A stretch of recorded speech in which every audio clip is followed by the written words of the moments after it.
একসময় সিলিভিল নামক একটি অদ্ভুত ছোট্ট শহরে ম্যাক্স নামে একটি দুষ্টু বানর এবং পলি নামে একটি চতুর তোতা পাখি বাস করত।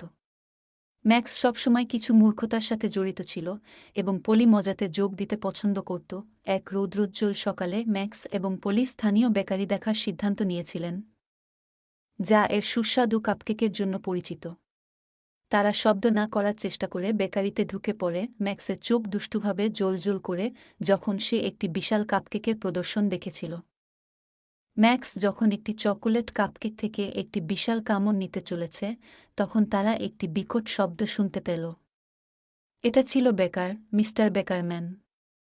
ম্যাক্স এবং পলি হিম হয়ে গেছে, কাপকেকের টুকরো তাদের থাবা এবং পালক থেকে পড়ছে। ম্যাক্স এবং পলি একটি তিরস্কারের আশায় নার্ভাস দৃষ্টি বিনিময় করলেন। পরিবর্তে মিস্টার বেকারম্যান তাদের প্রত্যেককে একটি কাপ কেক দিলেন। আপনি অবশ্যই আমার কাপকেক টাওয়ারে আরোহণের জন্য বেশ ক্ষুধা নিয়ে কাজ করেছেন। আপনার ট্রিটগুলি উপভোগ করুন, তবে মনে রাখবেন, আর আরোহণ করবেন না। ম্যাক্স এবং পলি স্বস্তির সাথে হেসেছিল এবং তাদের কাপকেকগুলিতে আনন্দের সাথে মিশেছে। সেই দিন থেকে তারা বেকারিতে নিয়মিত দর্শনার্থী হয়ে ওঠে, কিন্তু তারা সর্বদা মিস্টার বেকারম্যানের নিয়ম অনুসরণ করে এবং তাই দুষ্টু বানর এবং চালাক তোতাপাখি শিখেছে যে এমনকি সিলিভিলে খুব বেশি ঝামেলা না করে মিষ্টি খাবার উপভোগ করা ভালো।